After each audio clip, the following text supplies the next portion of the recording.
Aya katika tusimbule tutandikidde mu ggwanga eritiddwa erya Ukraine okyali ku 98 katonyeze 5 Clouds FM all round information yoline Grand Master Grand Abbot tugenze mu ggwanga eritiddwa erya Ukraine Kyiv oba Kiev kye kibuga ekikulu mu ggwanga lino eritibwa erya Ukraine eranga eggwanga lya Ukraine likulemberwa President amanyikiddwanga Volodymyr Oleksandrovich Zelensky oba Zelensky naye alina kuyitibwa Zelensky tuba twogera mu lulasho yaba president wa mukaaga mu ggwanga erya Ukraine atenga prime minister wabwe ayitibwa Denis si Denis wabula Denis Anatolyovich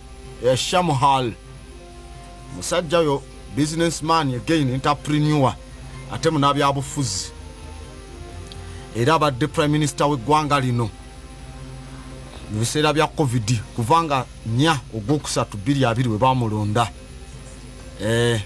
era nga yavunaanyizibwa ku nsonga za covid the covid pandemic response mu Ukraine. Then parliament y'eggwanga lino emanyikiddwanga bajita Verkhovna Rada kati chairman wayo wa Verkhovna Rada ayitibwa Dmytro Razumkov okuva ndoza nga 29 ogw'omunaana 2019 wabadde mu kifo ekyo mu ggwanga lino eritiddwa erya Ukraine. Tetujja kwerabira nti edda Ukraine abo weri bali bagita the Cossack Hatmanet oba Hatmanet olusinga bamanyi okugiyita Zaporozhia kati erinnya lye ebitundu ebyo bya Ukraine bali biyita okuva mu mwaka gwa 1948 paka 1964 eyo Cossack Hatmanet oba Zaporozhia. Eggwanga eryo liri mu Eurasia ku eastern part ya Europe liriranidwa Russia mu buvanjuba ewamu ne mu mambuka ga buvanjuba Belarus neighbor waabwe oba Republic of Belarus ebali mu mambuka Poland Slovakia ewamu n'eggwanga erya Hungary ago gabali mu bugwanjuba kati eggwanga erya Romania eggwanga erya Moldova oba Republic of Moldova one of the landlocked countries n'ebitundu ebya Crimea ne Black Sea bibali Maserengeta. Ggwanga lino lyakubiri mu mawanga amanene mu Europe sigambye mu Eurasia ngambye agalimu abazungu Europe ate sigambye continent kuba Europe is not a continent. Lyakubiri mu bunene liddirira Russia mu mawanga agalimu abazungu abo lyenkana square kilometers emitwalo 613,628 ezo ziba square miles emitwalo 23,162 twogera ku ggwanga bwaguuga era okuva emyaka emitwalo 3 abantu bali babeera mu bitundu ebyo batandika okubeerayo mu bitundu ebya Ukraine era mu biseera bye tuyita ebya middle age mu middle age mugimanyi eba gye tuyita medieval period eyavira ddala ku myaka egya 4 paka emyaka egya 1600 eyo gye bayita middle age oba medieval olusi tuzita dark ages abazungu tebalinawo wadde kaaliwo era ebyo ebiseera ekyabisuula gye bayita middle age Roma ng'egudde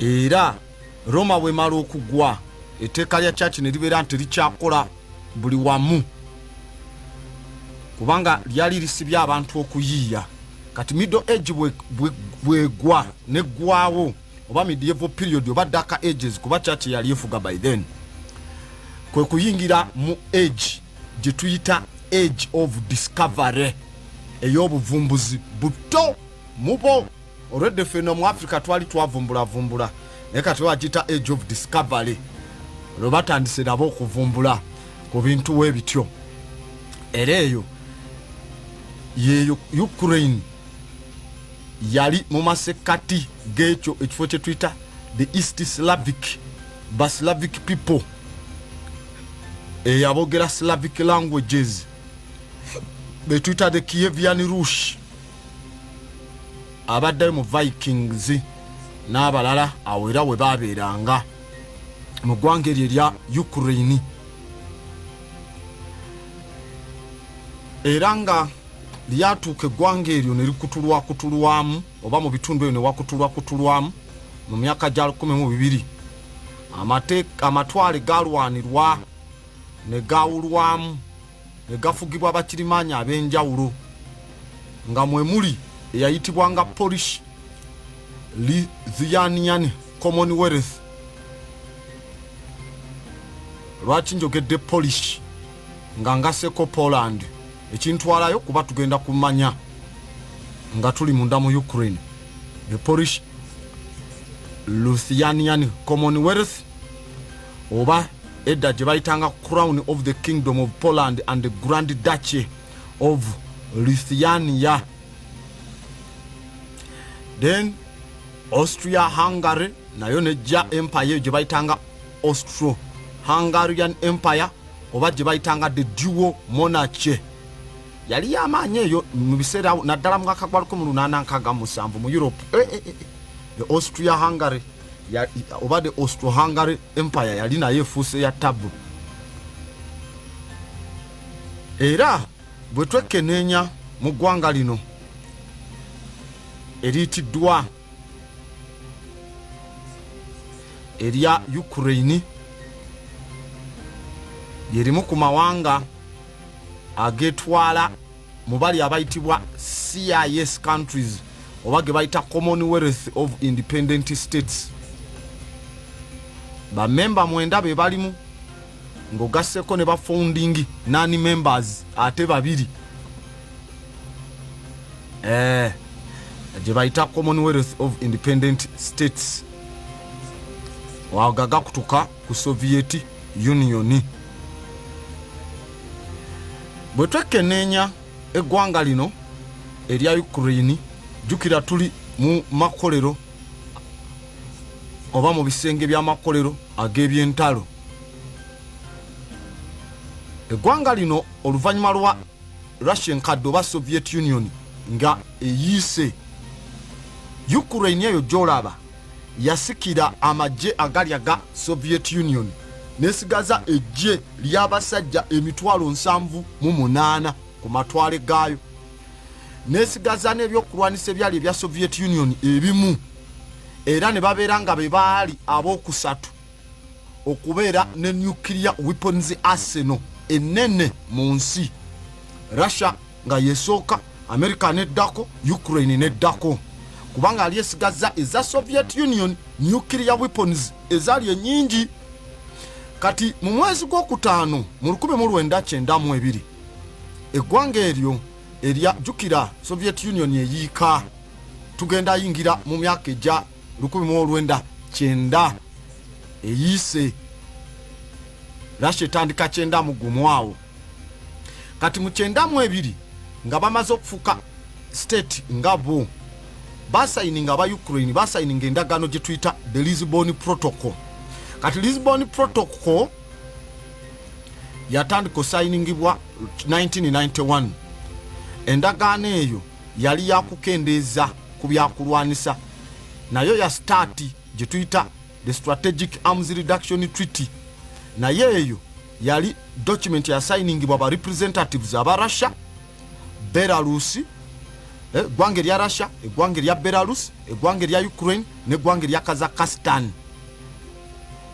Era endagaano eyo ya recognizinga states ezo ennya: Russia, Belarus, Ukraine ne Kazakhstan, okubeera nga basakisesa abayina okusikira Union of the Soviet Socialist Republics eza Russia enkadde. Endagaano eyo ne bagisayininga. Era mwene endagaano eggwanga lino erya Ukraine lyakkiriza nuclear weapons zonna ze baalina ne baziddiza eggwanga erya Russia. Olwo ng'efuuse Russia, kale Lassa nga tekyali Soviet Union. Mu ndagaano eya Lisbon Protocol ne bazisayininga, ebyokulwanisa ebyo ebyazisa byalo ne babiwa eggwanga erya Russia litwale libidisposing for disposal, okubyonoona oba okubitereka mu nkola gye basobola okusekiwalingamu nuclear weapons. Era eggwanga eryo ne lyegatta ku Nuclear Non-Proliferation Treaty.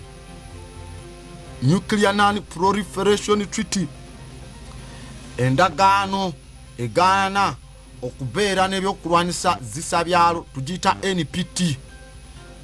Endagaano eri international, ekigendererwa kyakulemesa kusaasaanya byakulwanisa zisa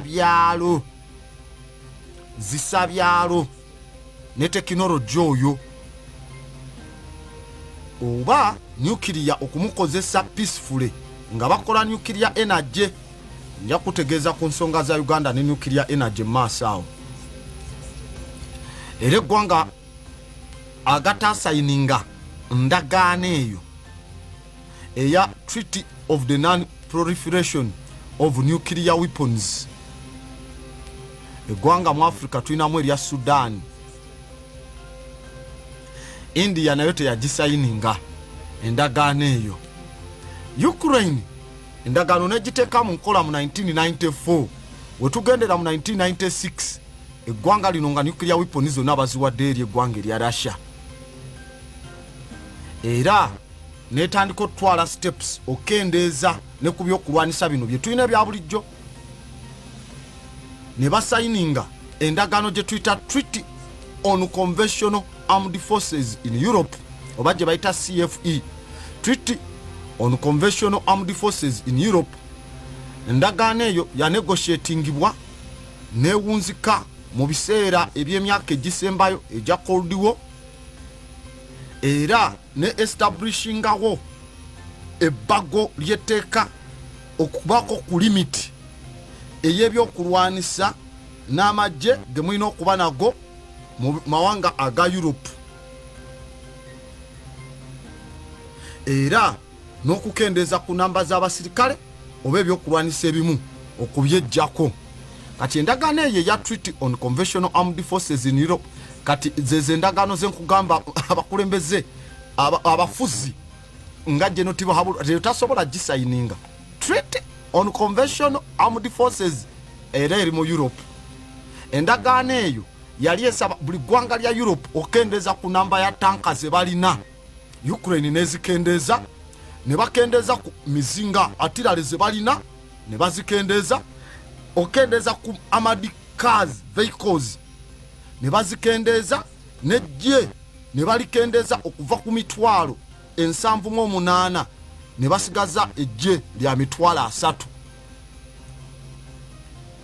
Era Ukraine epulaninga nakubanga ekyusa enkola yaabwe y'amagye ey'okufunanga aba conscripts. We call it conscript based military. Amagye ge bajjamu abantu nga babayingiza okuba enlistinga n'okwenrolinga mu forces z'eggwanga ez'amagye nga kyabuwaze mandatory emyaka we gituuka toyinza dojinga. Kati mu Ukraine n'amagye gaabwe ebiseera ebisinga tugiyita the draft, we tuba tetubayise ba conscripts. Kati ba planning okijjawo mu nkola bwetyo. Amagye gaabwe gabadde mu peacekeeping missions eziwerako, tetujja kwerabira nga 3 June 2014 lwalina lunaku lwakutaano, no January nga 3 2014 lwalina lwakutaano njukira bulungi. nalina akajja etolo mulundi ogwasooka basindika frigate yaabwe is a warship lyato dwanyi bwowulira ntugambye frigate basobola okusindika frigate yaabwe emanyikiddwa nga Hetman eyitibwa Hetman Sagaidachini. It was a frigate Saigatini neyegatta ku European Union okola ekikwekweteri operation gye bayitanga Operation Atalanta. Operation Atalanta ebiseera ebisinga edda bagitanga European Union Naval Forces Somalia. Mu Somalia Operation Atalanta oba European Union Naval Forces Somalia kati ekigambo ekyo kyabalabisanga. Eyo operation yekyaliwo era bakyagenda mu maaso. Bali wali mu Horn of Africa, Western Indian Ocean gye bali mawanga ga Africa. Era nga zezimu ku naval operations ezikolebwa European Union. Naye bonna mu aba Operation Atalanta bino ebyokugamba nti baliwo kulwanyisa piracy mu mayanja, bonna bali awo kuswama minerals zaabwe. Zivuddeyo gundi tika ku meri tutwali zivuddeyo. Ebyo byonna byali byakwebuzabuza. Tuvulaba erinnya lya European Union Naval Forces Somalia ne balijjawo okugiyita Operation Atalanta. Kenagamba balina planting Al-Shabaab mu Somalia bafune kwe bekwasa. We are in operations in Somalia. Pirates, whoa, bebitye ebyo. Kati gwe nobeera ng'olowooza ekyo. Kumbe bo balina operation ndala eziri emabega. Era amagye ga Ukraine ago tetujja kwerabira. Gali deployed mu ggwanga erya Kosovo. Era nga bali mweri gye tuyita the Ukrainian Polish Battalion. Oba gye bayita Poruk-Bat. The Poruk-Bat. The Polish Ukrainian Peace Force Battalion. Oba Ukrainian Police. Oba Polish Peace Force Battalion. Bagiforminga mu myaka gya 1990 eyo. Peacekeeping missions mu Kosovo tebavangayo bakyaliyo. Amagye gaabwe baga deployingako mu Lebanon. Era nga bali wansi wa force eya UN gye bayita UN Interim Force oba United Nations Interim Force in Lebanon.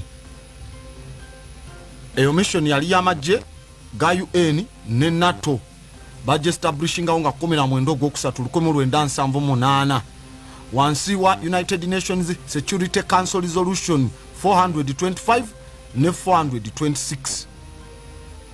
Yali yakukonfaminga Israeli okuwithdrawinga mu Lebanon.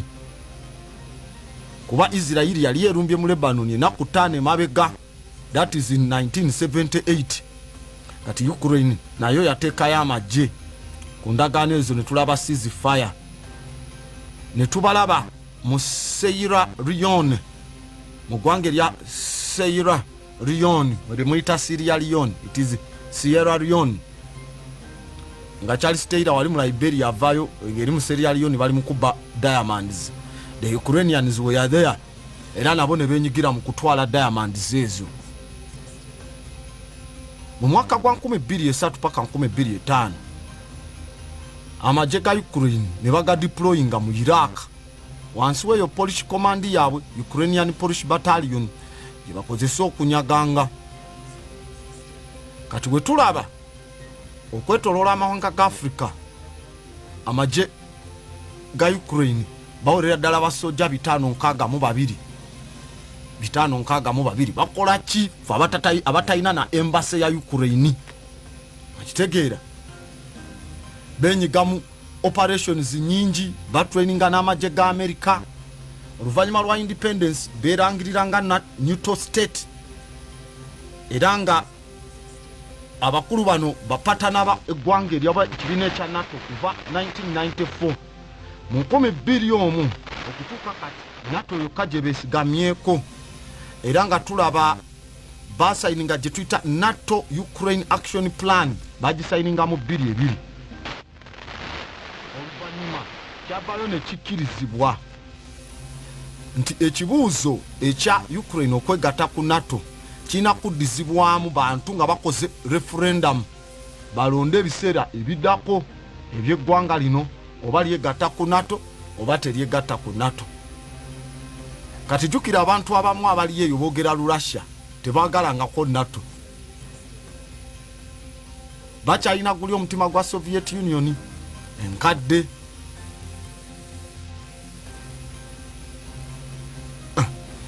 Tujja kuba tubalaba mu mbeera bwe zityo. Frigate zaabwe bwe ziri awo mu mazzi gaffaga Ethiopian Sea gye bayita kati Indian Ocean nedda yayitibwanga Ethiopian Sea. Frigate yaabwe gye eri eyo nagamba frigate naye era eba warship naye nga zikyuka mu size, waliwo zo ziba kontinutiniko era nga zirina engeri gye zimanumvalinga, zisitula emundu ze bateekako waggulu mounted guns, mu maaso wali eri ku deeke era eba ne single deck.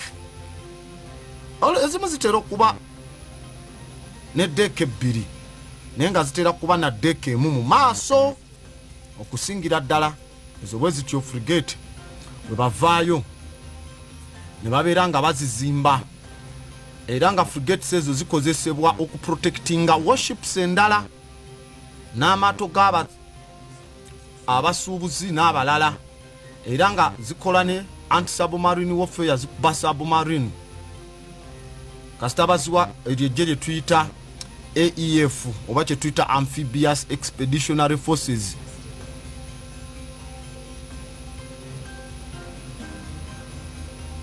Abasajja bwe batyo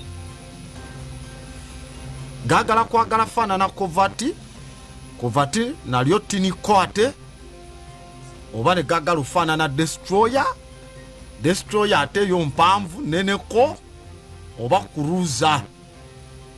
cruiser nayo warship ate nayo nene.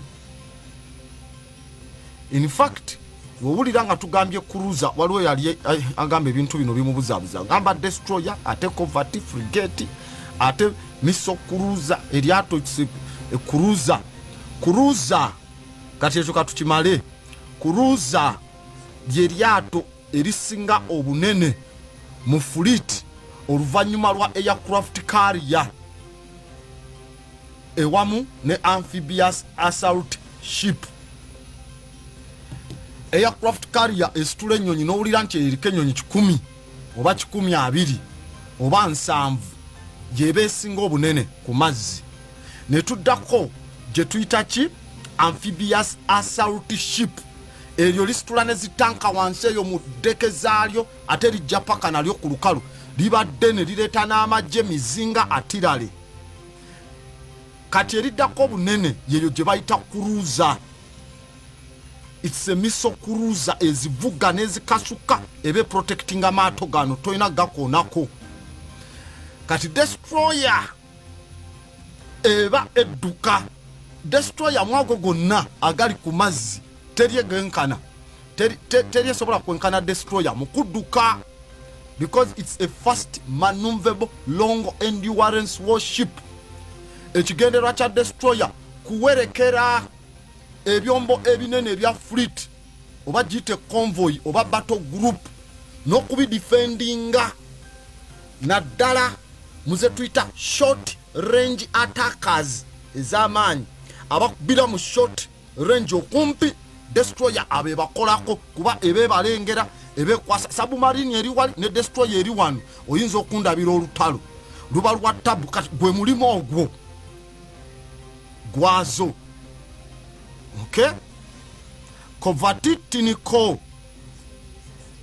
era in fact kovati lyerisinga okuba ettini ye kilasi esinga okuba entini mu byombo ebimanyikiddwa nga warships.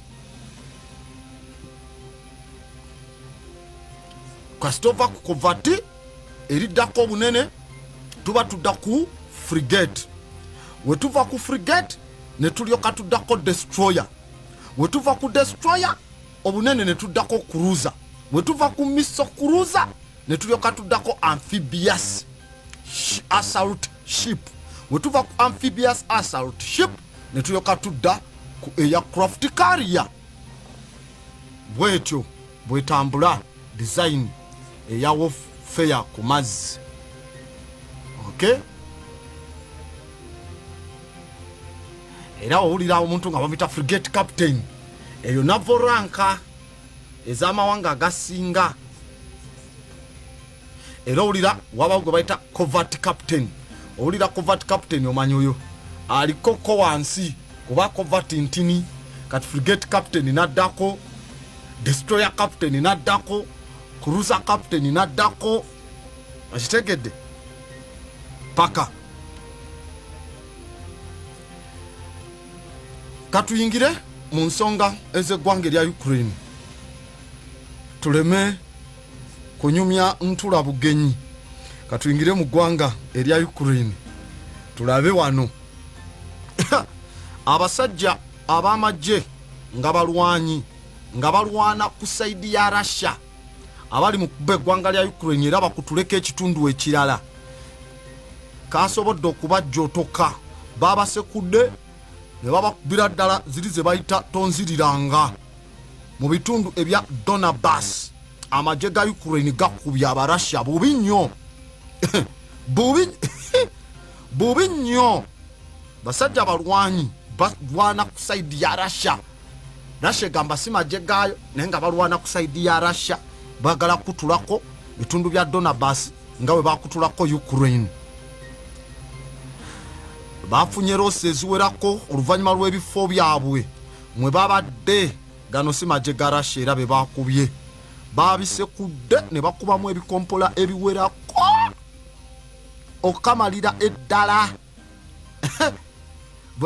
Bwe ntunulira engeri gye babakubyemu ndabira ddala wano nga komanda wano baba bakunenya. Era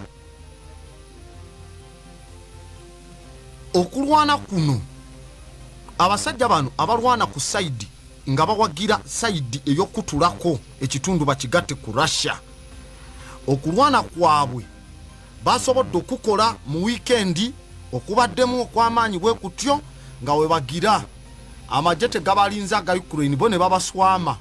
Nkuba ebadde yakubakuba mu kiro, ozimanyi saawa ziri zetuyite za kinywa bwongo. Abaana abato bwe bafukira ku buliri, abalenzi bwe bafunira zi wet dream ziba saawa 9 10 otulo tuba tuwooma. Ate saawa ezo za tabu nnyo muganda wange, saawa 8 ez'ekiro bazitugana nomala ozizungiramu zitambuliramu, era bagamba alindako ziwere 10 olyoka ogende, naye 9 8 nedda. Kati ezo ze babaswamyemu eza kinywa bwongo. Kati amagye ga Ukraine gagenzo kikola kuba abasajja bano bakola okulumba okwali okw'amaanyi olunaku olwajjo ne bagezaako baba wamba ogutundu ogunene ng'ekibakubya kyaki. Ukraine yavayo neteeka sanctions ku mukwano gwa Putin ennyo ayitibwa Viktor Medvedchuk. Olwamala omuteekako bamaze bato omuteekako sanctions ku Lwokutaano, bano ne bagamba eno Ukraine esaaga tulina kuba nkobe. Ate nga Viktor Medvedchuk ayina amakeyo mu Donbass, kati era yawagira bakube bakutuleko. Bano abasajja bagamba musaaga katukube Ukraine, kumbe baswamye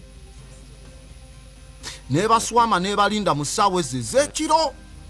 Wano wenkugambira we muba ne komando omusiru abajja kukubya amagye, kuba kati wotunulira amagye agali modernized era bano ba militia amagye gaba modernized, mubeera ne communication intercom zamwe ku matu, mubeera nazo, mubeera muwuliziganya, tekibeetaaga kwetuuma wamu. We mwetuuma wamu we muti ebyo bikolebwa amagye nga ag'e Uganda agatalina mpuliziganya za mu matu, ababeera ne karadio kolkamu komanda gwe bagamba nalyoka bagamba wewe mwena n'abayita n'atandika obaliramu tikole bwe tuti ne bwe tuti ne bali komandi bajiwa nga nawo ojiwulira mu kutu si komanda kubalimba nti bagambye mweyawule mujiwulira mu kutu kati era amagye bwe gatyo agali modernized temulina kukola nsobi kwebaka wamu bwe buzibu obwo muli ku lutabaalo mu lutalo mwebase mu ttale ate mwena mwebase mu kasiko keekamu oba mu kifo kyekimu ekyo kiba kyabusi nga mulina communication kits mulina okwebaka nga mwesudde so that we bakuba ekikompola temufa bangi wafaawo babiri ababaddewo abo muba mwesudde amabanga nga temuli wamu embaata zizino zibadde zebase wamu nga ziri wamu mu bitundu ebya Holyvilka losi zibadde meka mu Holyvilka ne bakubayo bibiri bafu bibiri majje ga Ukraine gabakuba ne gabatiramu basajja bano abayekera abalala bisatu ne bafuna ensonjogo ekifo mwe babadde bekwese bakibye kyonna ne bakibalula bubi nnyo andaki bajukubye ne bagibalula ezo tuziyita dug outs guba mu fulejje ndaki bagisima wansi amagye ne gakkayo mu trench waggulu ne banoonya engeri gye baluufingako eba underground shelter gye bekwese ezo dugouts ezandaki tulina ez'amaato gye bagateeka wansi ag'amagye zo tuziyita logobots okay then tulina gye banyweramu ebitokoza bwongo they call it a dugout eyo oba bagita the marijuana container okay ate siri kuziri eza baseball oba eza cricket siri ku bisaawe bya mizanyo egyo oba nakyo kirina dugout kya baseball eba kumpi ne Diamond oba omanye ekisaawe kya baseball ate mu cricket eyo ye area eri ku nkomekerezo eri ey'ekisaawe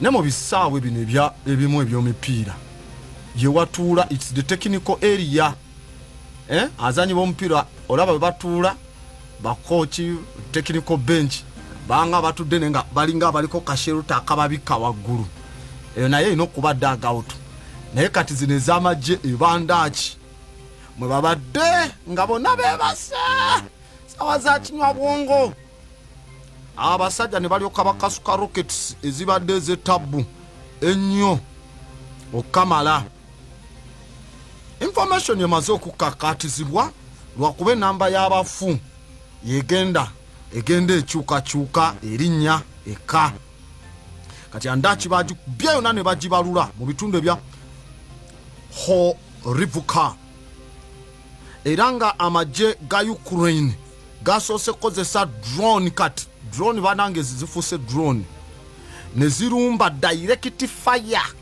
ne zijja ne zisooka zookya kasuka miso ne rockets sawa munana ogw'ekiro paka ku 11 bakubiddwa kuva ku 8 paka ku 11 sawa za kinywa bwongo mu matansejjere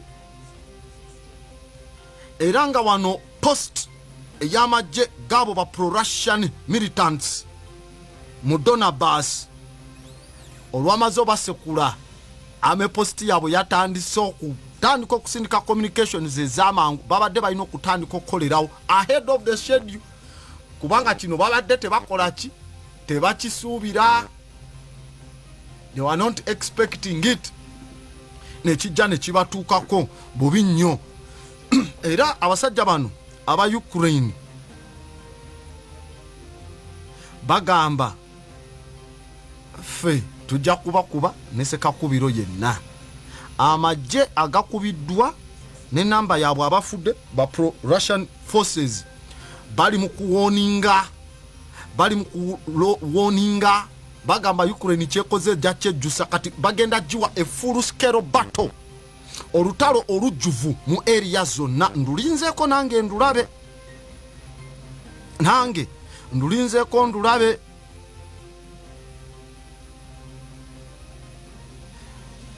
Okusinziira ku mukutu gumu ogw'amawulire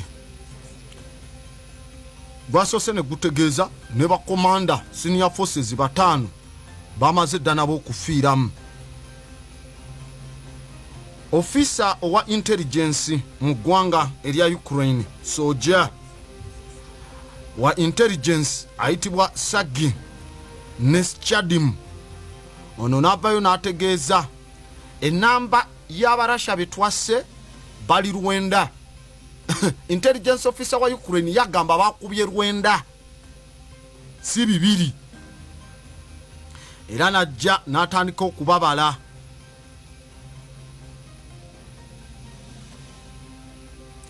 Kolo 9 agamba ebisatu byakubiddwa ne bittirwa ebibadde mweri gye bayita the 3rd separate infantry brigade eya first corps. Abalala 10 abadde baswamye walala era nga bakoze ensobi yemu era bebasse wamu. 10 babadde bava mu second separate infantry brigade eya second corps. Abalala 17 nga bava ku the 7th infantry brigade eya second AK corps, abo balina zi AK47. Kati embeera agamba tukyabala enamba ewerako bajja kutuuka bakkirize, agamba bandi babatuuse ne mu 1000 mu nkola bwetyo.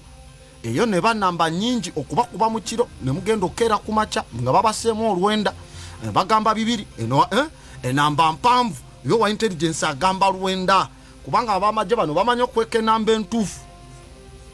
Emabega kaawo nga bakasooka okukuba essaawa ezasoose ku makya, commander in chief ow'amagye g'eggwanga erya Ukraine kati ne wabo abakano geno eno tetulinayo ranka ya kano geno, tutandikira kuba brigadier geno. Nezi ne za kano geno naziraba mu Iran ne Ukraine eno nzirabayo, in fact ne mu Russia eyo bazirina. Kati kano geno ayitibwa Ruslan Komuchak ategeezezza nti okulumba kuno Ukraine abasajja n'abarashe basoose ne balumba mu bifo ebimu ebyenjawulo, kati nabo ne babeetegekera. N'agamba ekikwekweto bwe kiti bano abasajja kye bakoze batulumbye nga bateekawo ekifaananyi nti amagye ga Ukraine gali mu kukuba mu bifo ebibeeramu abantu ba bulijjo ebitalina kukozesebwa byakulwanisa biri heve. Kati okusinziira ku military command y'eggwanga erya Ukraine, abasajja bano olw'amazze batandise bano abasajja ba Russia ne basooka ba positions ez'amagye n'ebizimbe ebiri residential mu Horivika, bo bakasusenga bukasi ne balowooza engeri gye tukubye kati amagye tuganafuyizza. Kumbe Ukraine ebapangira, era mu kuboko bwe kutyo amagye ga Ukraine baseeyo 16 ku Sande. Ukraine negamba oke katubalinde mutukubye emisana mujja kwebaka. Ate kankubulire otulote tumanyi muzira, otulote tumanyi muzira. Twalina nga omulenzi gwe twasomanga naye nga wafujjo nnyo, nga bw'omunyiza agamba gw'owedde ekiro kibokoza omuddo omunduuza muzimanyi. Twagenda owulira ku 8 ku 9 nga omufaliso gwe naye nga basuze bakulaalise ogenda kubwa, wanyimye kino ojja kubwa. Omuntu neweewegira neweebuzaabuza n'ogamba wa sijja kwebaka, zigenda owereyo mu 8 9 ng'osumagira mugenda owulira kibooko nga zitandise kwa naye olunaku lumu waliwo we bamuyisa obubi n'alayira n'agamba oba kiggwe ngenda kukuba ng'alina gweyagala n'agamba ate kati ngenda kufumita na bufumisi, n'abeera n'emisumaali gye ku buliri ng'agirina. Bagenda okulopewa metroni wa bagira kifene na miryango twalina ba metroni si bawaddeni ate nga single sex school lwakuba twali bato. Kati mu nkola bwe zityo saawa zigenda okuwera 6 eyebase n'emisumaali eyayina emisumaali gyagera nga yeebase nga n'emisumaali yagitadde dda gyagudde ku kifuba ne tugimujjako bujja ne bagiteeka eri. Kati ate ye yakubwa twamukuba katandaalo kuba yali asuse nnyo okuba bangi bakatandaalo nakubeno noleri otulo tetumanyi webakanga kati ne bano bakubye ne balooza kiri fayini maama obusajja bubaswamye mu kuwunzika bumaze okubajjamu enamba bwekyo ewera ey'abantu tujja kweyongera ogikonfaminga enkya tulabe oba bameka okusinziira ku official numbers tujja kubanga nazo tuzirabira ddala kuba bano bagamba lwenda ne batugambyeko 2 kati oyinza n'okumanya enamba ng'egenze na mu 10+ kubanga ebintu byobakuba ekiro temumanya mutandika gundi naye yabuze gundi ate zino bomu zikuba ne zizika n'okuziika wansi eyo mu gafula ejjesige gebasulamu bakikuba kyonna nekikubikira oba nekikwebikkako mu nkola bwetyo. Tukyagenda maaso tugenda mu ggwanga erya United States of America. Kansooke mala okutegeeza ku nsonga zino.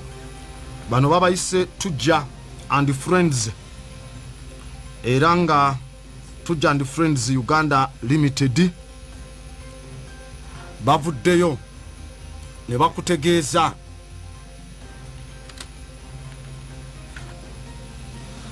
nti basangibwa wali Fort Portal mu Kisenyi mu paaka y'ebiroole ku kizimbe ekyo kyennyini ekiriko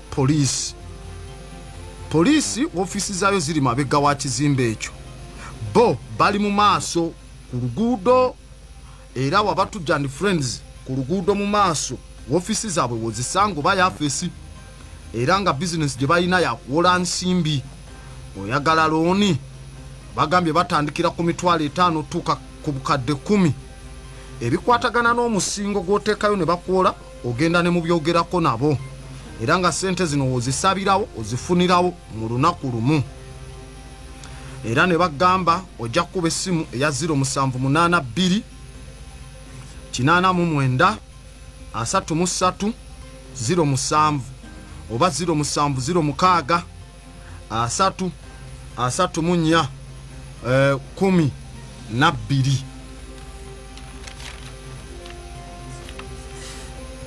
eno bagiyita St. Paul masomero aga St. Paul mu Fort Portal bategeeza management empya be bakolagana nabo abayizi abazadde n'abalala monna aba primary ne secondary mu Fort Portal n'okwetoloola ebitundu byonna eby'eggwanga bategeeza public oba abantu mwenna nti olw'endwadde eno eya COVID-19 munnange bali mu kugaba basale kati nga ziyita mu Dr. and Mrs. Asaba Foundation and Trust Fund eri abayizi bonna ab'omwaka ogwa 2021 ne bagamba secondary school okuva ku senior 1 otuuka ku senior 6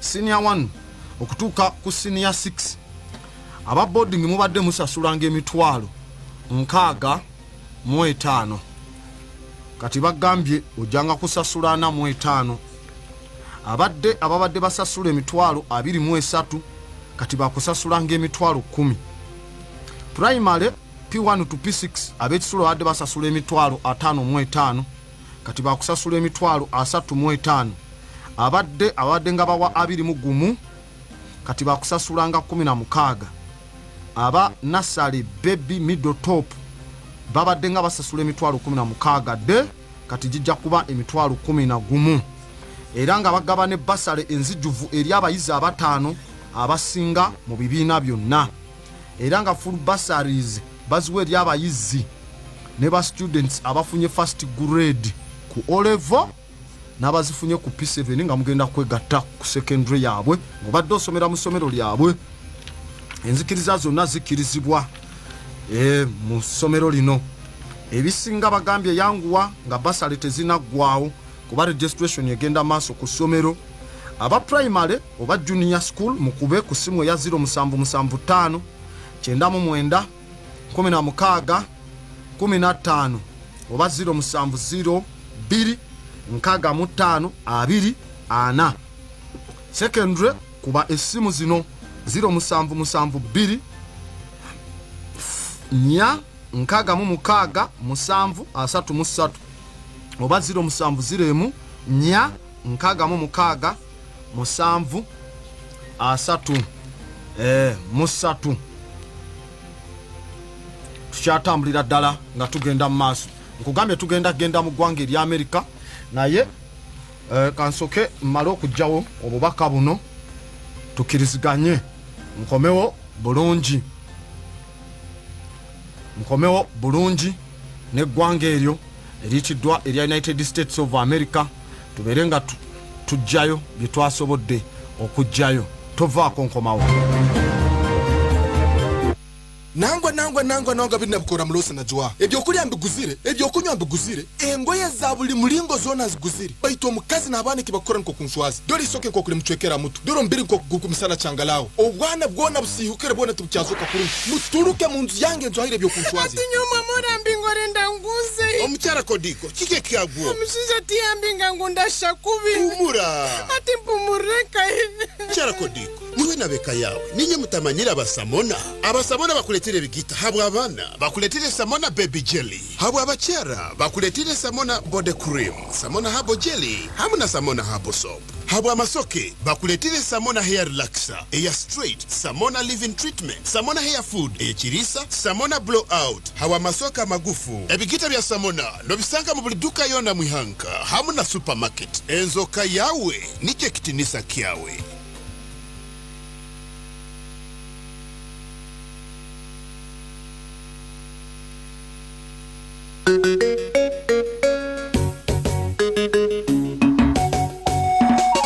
Ibyagenda garuka kero kino tuzuroho ije nyenkya ije jweri biwireho abatujan friends abarukusangwa hano mu Lore Park hacyombe ko cya polisi bakuletira umugisa kutunga kasenta kamagoba mateito muno kutandikira mitwali 10 ku kamiliyoni 10 abatujan friends tabarukugumanga neza bo musimbo bahikaho musobole kubana muhanura kumanya birukiraho basange hanote musanju 82 tinana na mwenda asatu na isatu 0 musanju rude ya 0 musanju 0 mukaga makumi asatu asatu na ina 12 abana baba tujan friends Uganda Limited abakuletire omugisa gukutandika business yawo habwawo.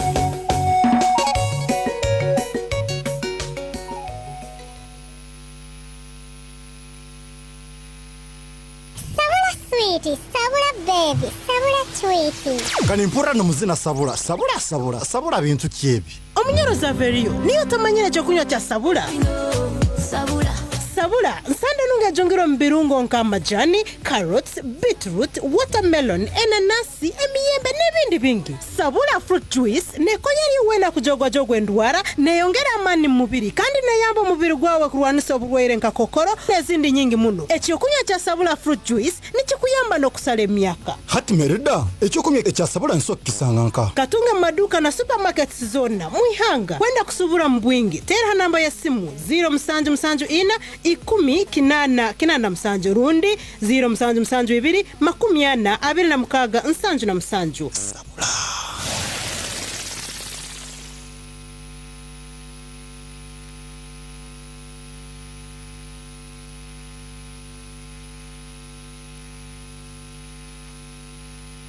Nyumiro mwana magwe ekyokunywa nkeno hey kike kyagwo kundikani bama bike hati utamanyira ekyokunywa bama dore munyasite nakati ndeka kubafala na iwe foka munyasite n'ekyokunywa kya bama jera kino kyokunywa kya site ekyokunywa tina kahoho nekikolwa munanasi ne burungu ebindi byone byali ohulire amanike kiseja nage kikazi fiteko nokinywa ombiri n'okusemererwa kobale titina hangover tunga ekyokunywa bama jera muduka mu supermarket hamno mabara wekwate namba za 0775 chena na mukaga kinana nemu 28 na 0773 chena na 8 30 nsanjo na 0705 24 nsanjo na 8 02 okwenda kusubura kisange wanzedi mukisenye Hatoro Prime Stores mu kikubo cha Continental Baluga Road Makuru kindi wa Benjamin opposite gas Bundibujo ewa Frank Busunga ewa Steven Kasese ewa Bernard Nyakasanga abakamwenge kisange Kahunje ewa John Nalongo Bamajen kubisa gaju.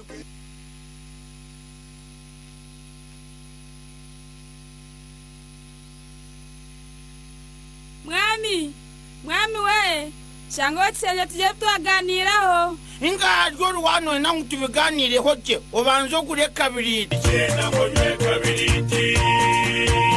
kabiriti energy drink yecho kunywa cy'abantu bona abina makabare no kubagira waka aba araje narishe fumbi abineza arusazi abineza pressure shukari wanywa kabiriti energy drink ebyo byona birasanguka rero wabarenda kozo butwo mu mubiri urenda ngo basereka bo mibiri boyongere kabiriti energy drink ora kacunchumuro kanywe karakumaririho kandi karanywebwa buri muntu wena abarenda kushubura karyo maduka no masupermarket kono mwihanga Eresime yazuru umushanje 5 chenda nibiri anani 5 aba Fort Potro echo kunyweki ni muchango mwabanura shop opposite na New Tax Park tuliyatunga Enterprises Vincent New Tax Park M&V Enterprises NZ Shop hamwe na nomwa Chris rimwe babunyangabo echo kunyweki ni muchango mwamutunda je shop hamwe na nomwa Tadeo abakishura mu kiho mwangabirano hamwe nomwa Dennis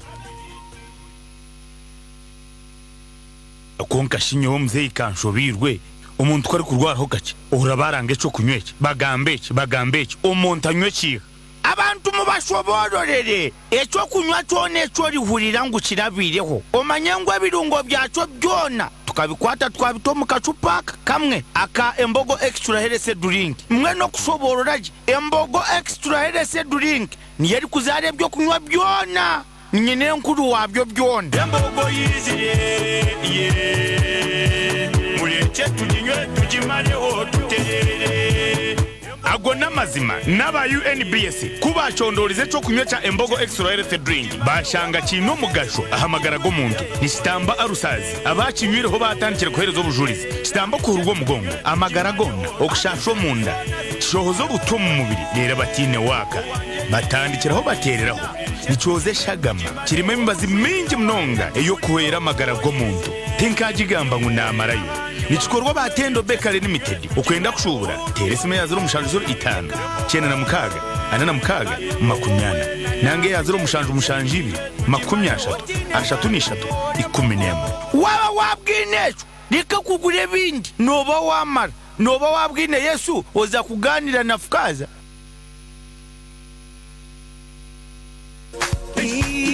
ilondoloze darling obaino mukoro ko gusemiye ebyokulya enkoke yindire kita kwisana kezange zintumba bulikyo akana katabunga mbu mama chumba obunora hati obwakiki tuwaketegereza abachumbire hano nibo ba Ravens Restaurant girangu twali wiki emu niwo yegi aba Ravens Restaurant bano bakugumura mbiyo ko chomba outside catering yo makoro gwawe buli umu nagena na kuzina mu rugodo aba Ravens Restaurant akukura mukoro gwawe nibagutandika mpaka bagumalirize obutebe ehema ebyokutimba mawe byona bakwasa kwiki omukoro guhuire nibakura buli kimwe kiona okuhesa omukoro gwawe kitenesa lero bundi kutwala Ravens kiro kiona tukatunga breakfast lunch supper olinyita sweetheart okumana nkemirundi ya 5 darling kambe byokuchumba mbireke no tugende tulirege obuno bucyari mukazi muko ofumbo tibukulemerira oyire omukora booking ha number zo 7 078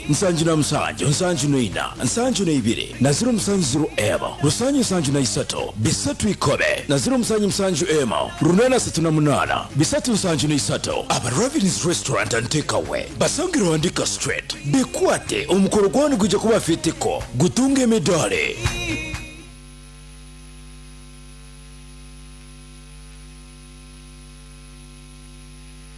God be with you till we meet again.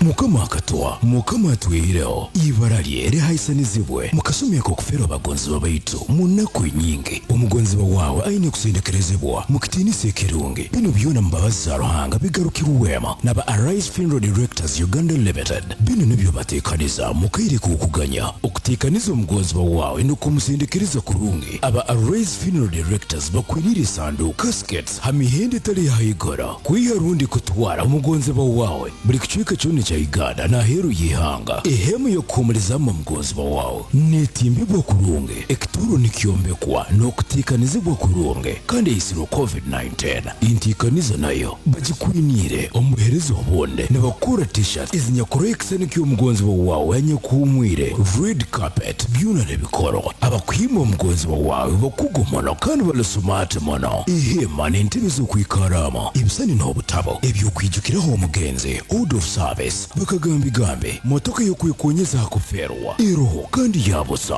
ogwago okutamu amagita abo ebicweka ebitini masanyalaze generatiro yabusa ogwago okuteekamu amagita mu Fort Portal ne basangwa Boma olulirira Princess Court Apartment Hoima ne basangwa Kijungo kandi Kampala basangwa Mulago abo buhiriza obulungi mu kasumye k'okutaba ijuka leka tutere ssema zina mu bwangu 0789 kyenda n'ibiri nkaga na mukaga 08 na 0772 kinana na mukaga 10 na 0752 ana na 3 nsanju kinana na ida utibiro mu byona nitukora teiroho umutima abo kuba tuli bana bamunuka abo burungi bw'ensi yetu.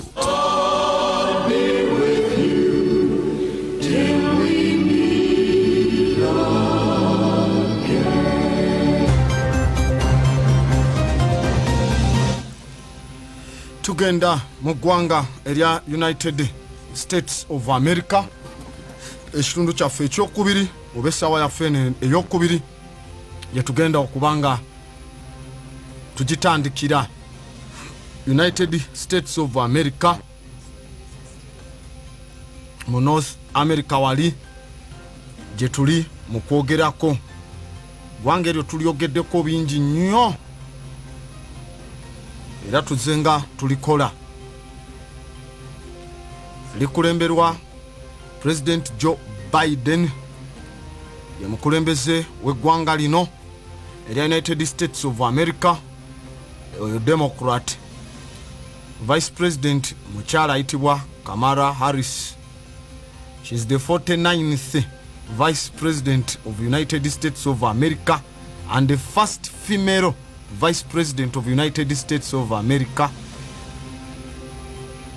and first African American Asian highest ranking female official mu byafaayo by'eggwanga erya United States of America.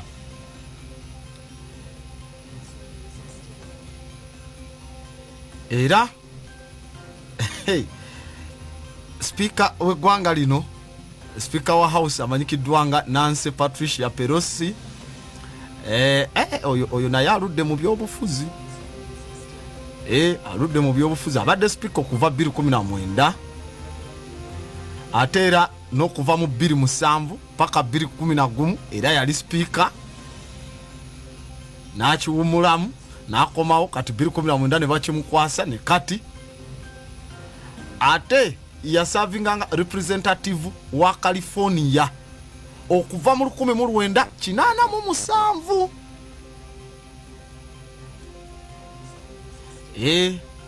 okulembeza abuluddeko nnyo naye eggwanga lino erya United States of America ye chief architect ow'ekibiina kiri kyetumanyi nga North Atlantic Treaty Organization NATO oba OTAN naye era bebasinga contributinga mu forces ezo eza NATO. Nagamba President wa America yaba commander in chief ow'amagye era ne walala era ya appointing abakulembeze baagwo Secretary of Defense ewamu ne Joint Chief of Staff bebabanga bagakukulembera SecDef oba yitibwa Secretary of Defense oyo yaba omukulembeze era nga executive officer owa United States Department of Defense era nga executive department ey'amagye ga United States oba the Armed Forces of United States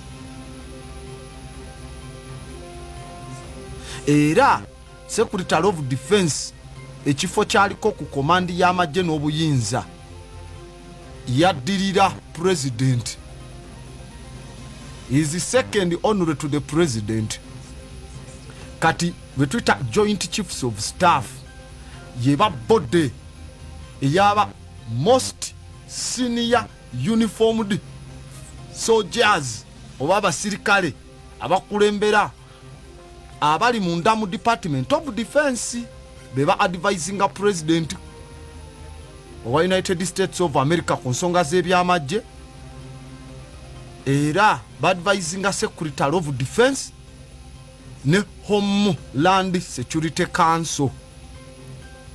Kati yo jebaita Department of Defense oba DOD ye executive branch department eya federal government yevunanyizibwa mu kucoordinatinga n'okusupervisinga ebitongole byonna n'emirimu egya government egikwasaganya ku byokwerinda by'eggwanga erya America n'amagye g'eggwanga erya United States of America byonna biri wansi wa DOD. Ka Department of Defense erina administeringa branches 5 ku mukaaga ziri mukaaga naye yo administeringa 5 kwezi z'ebyokwerinda mwe muli ame eya bulijjo is the Land Service Branch United States of America era yemu kwezo branches 8 ezambala uniform mu gwanga lya United States of America era gye bayita the Army of the United States of America mu Constitution eya United States of America era liyeje ye branch esinga okuba enkulu and is the most senior branch eya military ya United States of America. Bwe tugenda ani yasooka order eya presidency kati then nkugambye DOD eraninga 5 kwezo mukaaga esooka ye Army agokutaka then netudako betuyita Marine Corps oba United States Marine Corps abo it is a maritime land force service branch ekwasa ku byamazzi ate ne kutaka wano bebavunanyizibwa oconductinga operations eziri amphibious ku mazzi expeditions zonna era nga babi implementinga baina ne infantry eyabwe eyamagye g'okutaka naye ngeri wansi wa Marine Corps. Then tuina Navy, United States Navy eyo yakumazzi wokka okusinga wadde ekola bombardments ku nkalu yemu era nazo kwezi 8 kubambala combat era eyo Navy ya America yesinga obunene era yesinga obunene mu nsi wano.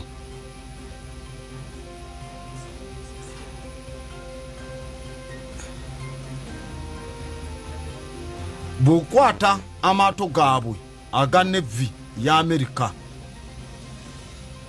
gonna gebalina wansi wa Navy okwata Navy ezibaddirira okwata Navy ya Russia kwata Navy ya North Korea Bungereza nokwata ya India okwata Navy za mawanga amalala 13 kumpi ogezaako kuweza ebyombo bye balina nebye bakozesa abasajja bano. Then tuina Air Force kati tugenda gisimba kesiro lwaleero United States Air Force oba gye bayita USAF eyo the Air Service Branch tetujja kwerabira Air Force ya America bagitandikanga lumu omwezi ogw'omunaana 1907 era basoka gi establishinga nga branch eri separate kumajje aga United States of America nga 18 September 1907 it was a separate branch.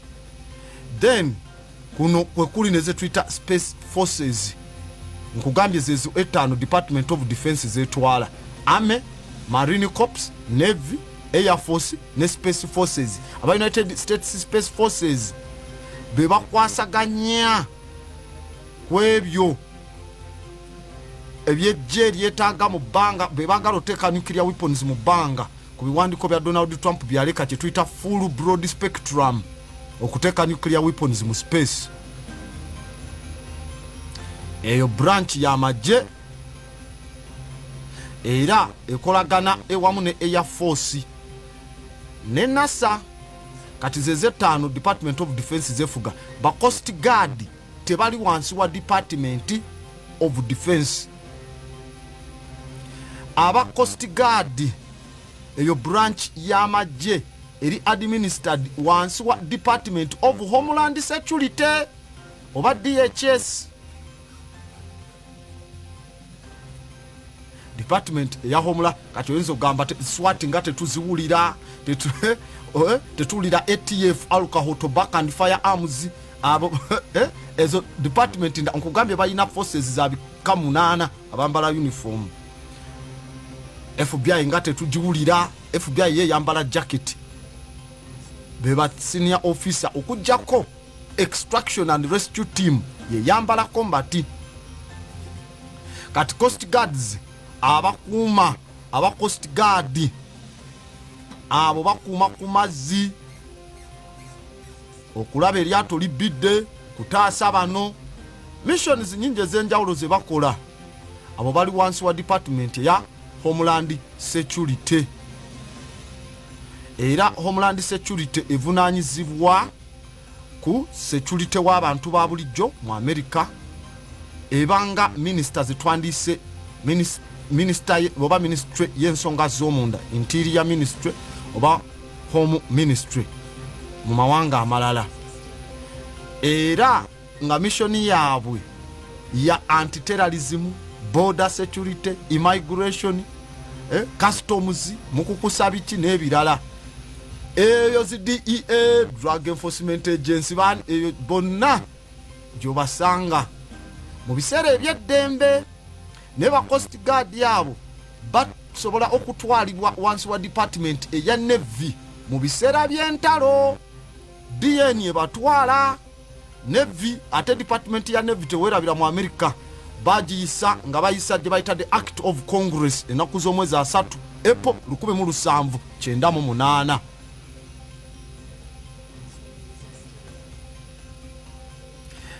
Mu 2019 branch zonna mukaaga ez'amagye ga United States of America zaali zibala active duty forces akakadde kamu n'emitwalo 4. Kati tulina be bayita reserves ne ba National Guard. Bw'obagattako ekyo kireeta ennamba y'amagye gabo okubeera obukadde 2 n'emitwalo 3. Kati yo Department of Defense yokka ekozesa basivilian emitwalo 7. Nga tetubaze ba contractor babayita MICs oba MIC, Military Industrial Complex. Those are contractors. Eyeba informal alliance masekati gamagye geggwanga ne defense industries eziba supplyinga bye beetaaga ngabo.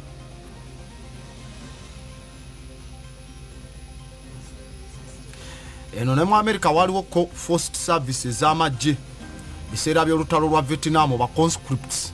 In fact bakitanga SS, Selective Service System, ye balonda eri independent maintaining information kwabo abaina potential kuba ba subjects eri amagye ne bakucheckinga back track story chive bonna ne babayingiza. Era balina types bills ze ba draftinga, general draft n'endalawo gye bagoberera. Kati abo nabo banjawulo. Amagye gabwe mu America gali ga mandatory okuva 1994 paka 1973. Eyo naye kati oyingiramu buyingizi ngo weyagalidde ate n'okola contract obudde bw'ovaamu.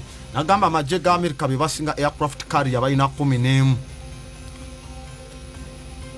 Balina 11.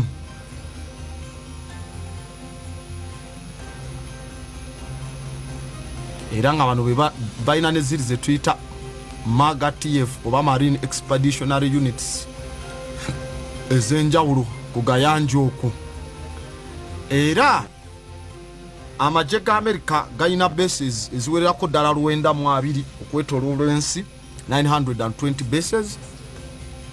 Era nga bametaininga okudeployinga okusukira ddala abasirikale abasukka mu 2 in 25 countries is Africa one. Kati budget yaabwe yalinyira ddala egenze mu trillions 2 naye mu 2019 budget yaabwe yali ya buwumbi 649 obw'amagye oba obwa dola zite za donke. Katugende mu United States of America tubeere nga tujjayo ebyenjawulo tuli mu bisenge ebyamakolero ag'ebyentalo program emanyikiddwa nga World Matters. Oline Grand Abbott the Grand Master wano wetutyo wetukikola era nga information yaffe bwetyo bwetambula wano tuvula tugiyita all round ensonga za Trump zetujjosembayo katusoke tutandike ne program we tutandike na nsonga za Trump tutandike na fighter jets. Okay, katutandike n'ensonga za fighter jets z'abasajja bano Abamerika. Pentagon wano nno olowooza ebintu tebikigudde mu bulago. Pentagon ebintu bibagudde mu bulago. We are speaking about the War Office ya United States of America. Nagamba yesinga, it's the biggest office ku planet one mu bunene. War Office eyo ke kabonero k'amagye gaabwe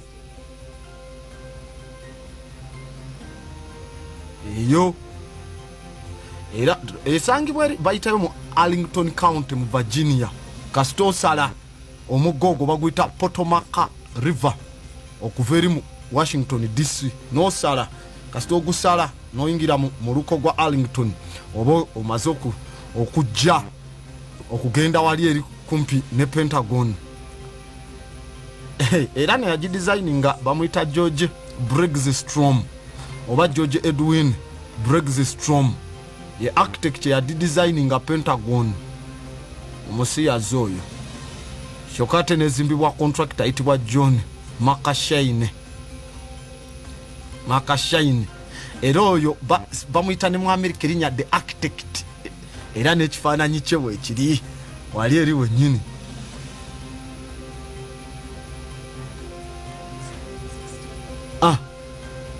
Ebintu by'abaana abasa mu maaso awo tujja kusoma ku engeri gye batandikamu entalo tujja bisomako mu maaso eyo obitegeere. Kino nkijjukidde wano nga ndi ku Pentagon. Pentagon eyo September 11 nga 11 ogw'omwenda nga we baddamu ne bagamba America bakubye ebizimbe byayo n'olaba wano bu helicopter bugwa konna ne kasaanawo ne kasigala nga n'akati kakayemba kaliwo kwe kaguddeko kakyali kalamu nezezaabwe ne zitomera ebizimbe birina kolomu ez'ebyuma nga ni gwosiriwaza nti ennyonyi etomera neeyingira neebuliramu mu kizimbe. It is an inside job. Eyo yennyini eyo office gye bagamba nti nayo yatomerwa tetujja kwerabira nga 11 omwezi ogwa September 11 1941 lwe bagitandika nayo ne bagamba olunaku olwo tujjanga lujjukira for any great event America gy'erina okukola. They should not forget September 11. Kati gwe wawulira nti bali abaterrorist bagikuba September 11 2001 2000 ate ne bajja ne bakuba kati World Trading Center wa kuba tomanyi byafaayo byabwe woddayo eri ku protocols za Pentagon. September 11 1941 ne bagamba olunaku lujjanga balwa kitiibwa era lwe lunaku America lwesalirako a major invasion n'okunoonya buli kyonna ekyetaaga okubwa. It has to be September 11. Nja kujja nkumenyere kodi eyo mu biseera ebyo tujja baana ba mitwe ojja kujekenneenya. You'll get to know what I'm speaking about. Ojja kugitegeera kuba kati bwe ngamba September temusobola bitegeera. Mba nina okugirayo amanya nkugira area ze ba miso kibiki bye basitula byonna tubizeeyo mu kodi ezo obirabe nga biddayo ebimu biwandike na ku bisenge room number bweti erinnya lyayo ne operation bwe bityo. So kyovola tugiyita War Office. Era ng'ebigambo ebyo byokugamba nti gye balinanga okukozesa olunaku olwo kwe balina osinziira byava bwoli kano gwe bayita canorizil gloves kati in fact yafa lieutenant general Leslie Richard Gloves Jr. yaliwa Army Corps ate nga engineer officer ye labalabanga bazimba Pentagon ye ya directing eri project je twita the Manhattan project abo tutogenda yo jabasula eddalu ebyo tujja bisomesa. That's a huge thing. Era kye kizimbe ekisinga obugazi, world's largest office building, largest. Sigambye tallest, ngambye yafis engazi bwetyo, nagamba wansi kitwala tubala square foot eza floor space square foot obukadde busatu n'emitwalo 5. Kati kyendi mukugamba Washington oba mu Pentagon katuli kweyo war office eya Pentagon omanye bintu bitabuse. Pentagon yeyo in fact bagiteka ogizimba bagizimbisa milioni 83. Kati butuzibala kati kaba akawumbi kamu n'obukadde 13 obwa dola myaka 7 mukage mabega kuba bagimalanga 15 January 1943 eyo.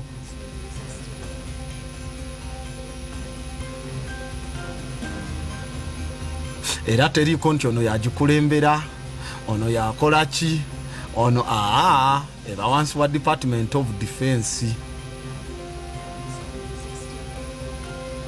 Department of Defense bwe tugenda abasajja bana aba Pentagon batandise kakyota kula emitwe ebintu bibatabuseeko. Project gye bataddemu esente enyingi okamala, project gye bataddemu esente enyingi okamala erabika bagenda giyimiriza era katejja kola.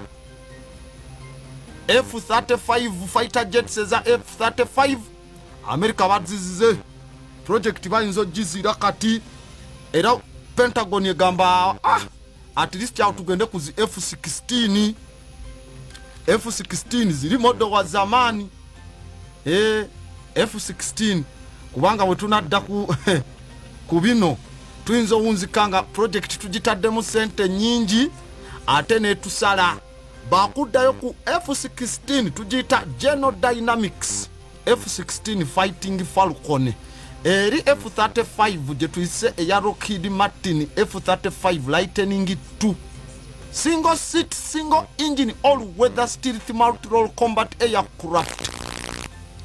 Ekigendererwa kyayo ku performing air superiority ne strike missions, okuteekawo electronic warfare, intelligence, surveillance, reconnaissance. Bagitaddeko obwongo bwonna kati ate bakugizira. Technology abatabuseeko wano aba Lockheed Martin era bagifulumya 50th generation fighter jet ekyasinzo sente nkugambye bawula project sente zebazitadde kyokka baziguza abalala bo kati ate bazivaako bagamba nedda tejja kole yeyinza otukubya mu nkola yonna. Nkugambye erine nga natandise okugamba characteristics z'eyenyonyi bye balina okuteekako otya n'okutya.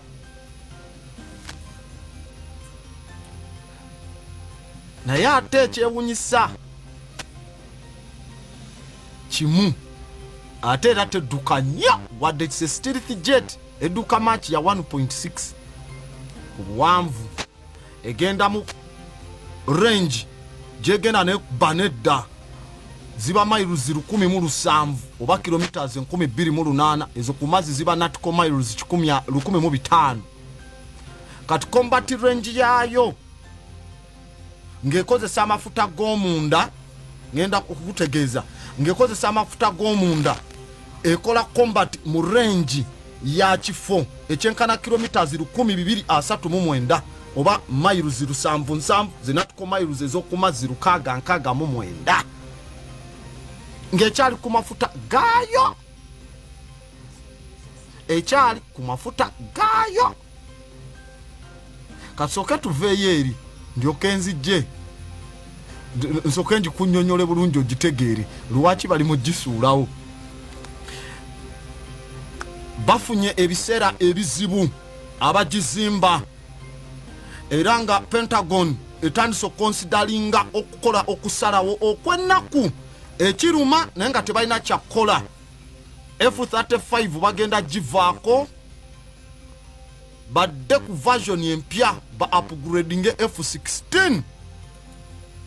Kugambye F-16 it's a single engine supersonic multi-role fighter aircraft. Bazimba 14,000 wadde nayo ya all weather naye nga in fact gye baagala okumodernizinga kugifula all weather ze basoko designinga zaali za air superiority de fighters nga zina kulwana misana wokka nga tezina kuba kiro. Onjitegeera kati gye baagala okutandika upgradinga, baagala ku upgradinga F-16. Charles Brown, commander owa US Air Force, avuddeyo n'ategeeza bannamawulire nti ate eyo F-16 the 4th generation tugenda gifula 4th plus 1 efuke 5th generation edde mu kifo kya F-35 ze tubadde twagala oteekamu. Jjukira baaziguza zi Isirayiri